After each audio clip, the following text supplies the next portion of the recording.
Hello everyone. In today's video we're going to be tackling the topic of gesture drawing. Gesture drawing can be defined as a drawing method that involves capturing the action, form, composition, and pose of the subject matter. Gesture drawings are typically rapid pace drawings. They can range anywhere from 30 seconds, 20 seconds, 15 seconds even, all the way up to 5-minute drawings.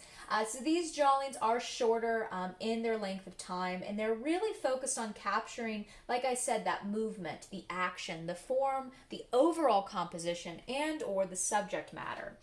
Gesture drawings particularly become really important when it comes to anything involving the figure because they're able to really quite rapidly and quickly capture the essence or movement, the main kind of line of movement through the form. So this will be a drawing method that really enhances your drawing style, especially if you're interested in comic book design or going into any animation fields, or if you're interested in just developing your drawing skills in general. Gesture drawing can bring so much more life and so much more kind of invigoration of life to your drawing. So it's really important in terms of understanding how this technique could be utilized to help improve your drawing skills for the future.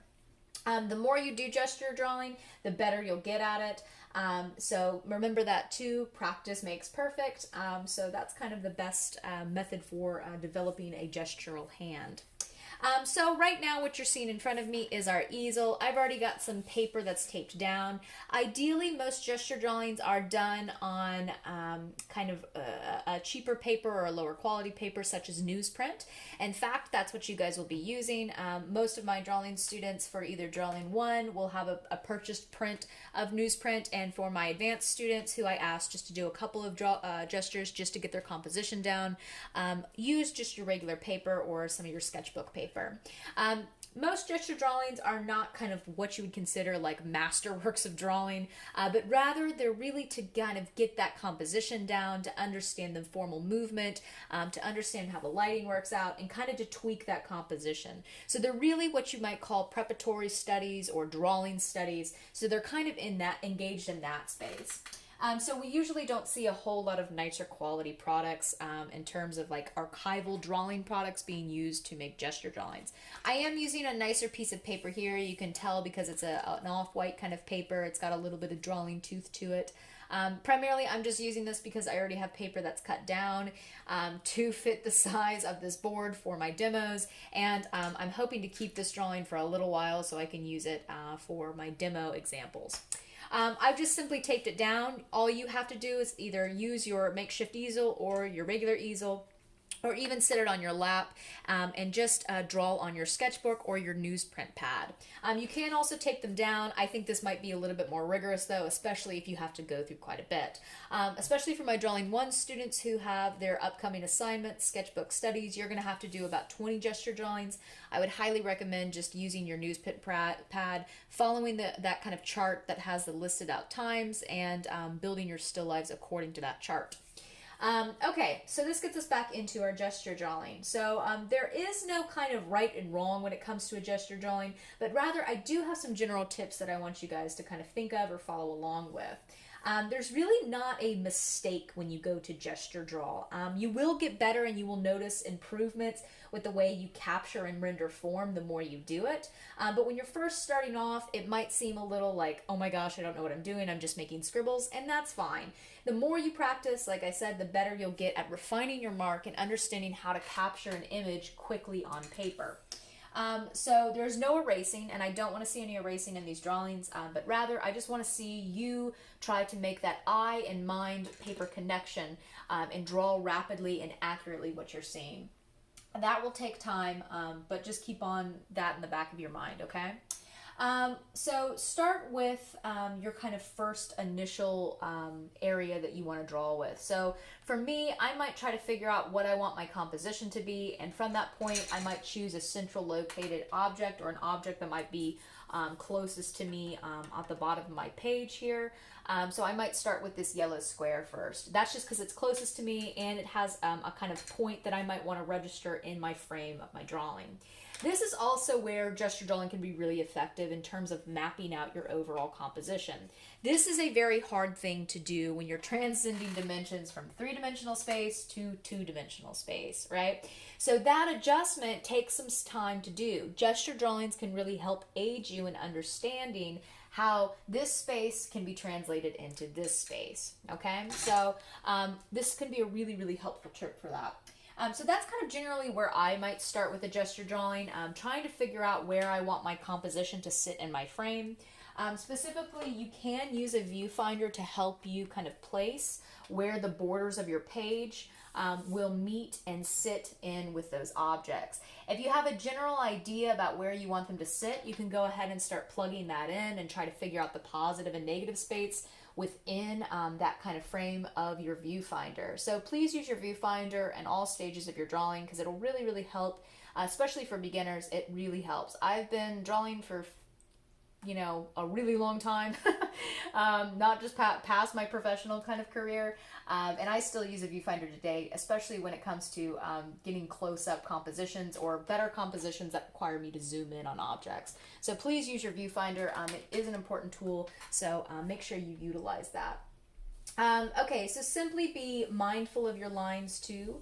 Work quickly, but that does not mean work recklessly. You really want to focus on rendering the forms quickly, but don't, make kind of careless strokes. Study what you're looking at for a second and then make a decisive mark, okay? So don't just sit there and just kind of like randomly just scribble all over the page. I want you to look, make a decisive mark, look, draw, look, draw, right? So go back, and this is really about developing that practice of understanding what you're seeing in front of you and trying to translate that mark through your hand, through the medium onto the page, okay? Don't just copy it, but rather try to find that action, find that pose, find that gesture within the space. That's going to be more important, or that tip might be more important, especially when you go to figure gesture drawing, because humans are so live and active, and you want to make sure that you really give them the movement that they need. Okay, so we can go ahead and start here. So like I said, I'm going to look for my general composition. I know right here off the bat, I kind of want to focus on this area. So I might start with this box and then maybe jump to my tallest point here and try to fit that in. So this could be a pretty close-up composition. This might be pretty hard for me to kind of jump in and do. So I'm going to just try to figure out with my viewfinder real quick just to help me sight measure it real fast. And then kind of figure it out. So, and like I said, this is a gesture drawing, so it's quick and rapid fire. So remember what I was saying about decisive marks. So you want this to be kind of fast and rapid, but you don't want it to be like, just scribbles. You want to be sight measuring a little bit, developing that eye as you're drawing.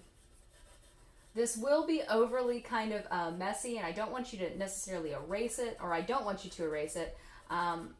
But don't freak out if it is a little bit on the messier side.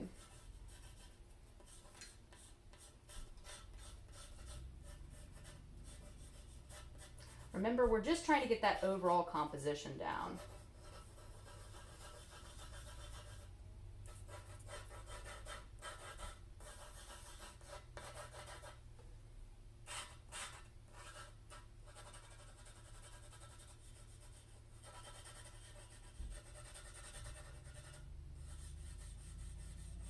Notice how too sometimes I'm even drawing through the forms just to make sure that form is accurate as I'm drawing it.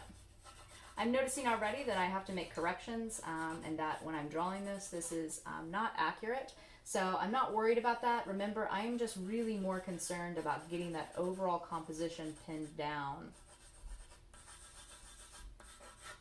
All right, and there I have the start of my drawing.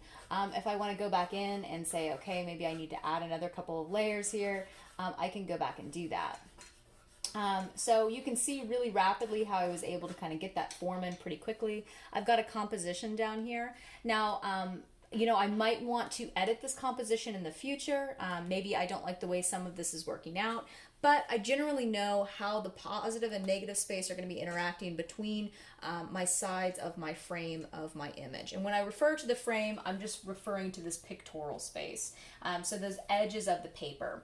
And as painters and drawers, we're always drawing within a box. Now, granted, that doesn't necessarily mean that it's going to be always a rectangle or always a square. It could be a circle, triangle, whatever kind of shape it is. But we are always drawing within that frame. So you have to be really mindful about how you're cropping in, zooming out of the composition, and how your positive and negative spaces are going to affect your subject matter and how it relates to that frame edge. Okay, so this is a really quick drawing. I probably was able to make this in about 75 seconds. Or 45 seconds, excuse me, not 75, but this is probably around 45, maybe 50 seconds. At least that's what it felt like to me. So you can still really see how I was able to quite quickly wrap out draw out a composition that was pretty accurate. Now, granted, there's a lot of mistakes here in terms of just perceptual accuracy. I would go back from this point and start to go in and draw. But that's the general kind of gist. So let's go back in and talk about some other types of materials. So here I used a pencil. This was a 2B. 2Bs are a really nice kind of average type of pencil. They have a softer lead base. Anything that's defined as a B has a softer kind of lead. The further up that chart you go, all the way up to like 8B or 9B, it's going to be really, really dark, and you'll be able to get some really dark saturated marks. So keep that in mind. When you're gesture drawing, you want a really fluid material to draw with, such as a really soft graphite pencil. A vine charcoal would be really wonderful too. A charcoal pencil that is soft. A fluid kind of rollerball ink pen, or a compressed charcoal. So these kind of options for drawing materials I think are very suitable for any type of gesture drawing, just because they have that fluidity in terms of mark sensibility. You're able to apply rapidly material to a page, and it's able to go on not only easily but very quickly as well. So it's conducive to the medium of gesture drawing. So we've got a basic kind of gesture drawing here. I always recommend doing a few gesture drawing warm-ups before you go and draw your actual subject matter, especially when you're working from representation. That way it can loosen up your arm, it gets your eyes kind of warmed up, and you start to loosen up your body and get it ready to start to draw with. When you don't warm up, you start to make a little bit more mistakes right off the bat.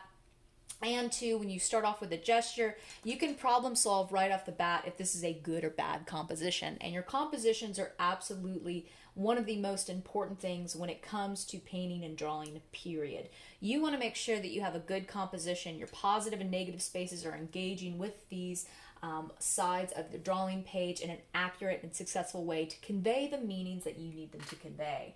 If it's a bad composition, it might feel unbalanced or wonky. I always like to use the analogy, if you put a popsicle stick in the center of it, does it feel like it's going to wave onto the left, or if it's going to go to the right? If it feels clunky in the center and it doesn't need to be clunky, maybe that's when you might want to zoom in or zoom out some more. So you also are going to balance this with tonal value range, right? So your darker objects are going to have more optical mass, meaning that they're going to have more weight in the image. Compared to your lighter images or your lighter objects, which are going to feel lighter and not have as much gravity or weight. So you also want to play that out as well. So if I have a really dark object here, a really dark object in the center, will that be equally balanced out by this dark red block? It may be, it may not be. So that's something that you really need to consider when you have your gesture drawing and you're in this preparatory study area or phase of the drawing process. So this is my basic kind of demo for gesture drawing. We can get a lot more into it too, but remember those pointers. Remember to kind of flow through the drawing process. Don't worry about erasing. Make sure you draw through the forms, but you're also kind of slightly sight measuring and being accurate just optically with placing those items in. Don't worry about it if it starts to feel messy or clunky to begin with. The more you do it, the better you'll become at it. And always start off with a gesture to warm your drawing skills up and to start off with good, successful compositions for the future. Okay, so that concludes our gesture drawing video. I hope you enjoyed and I hope you learned how to do this.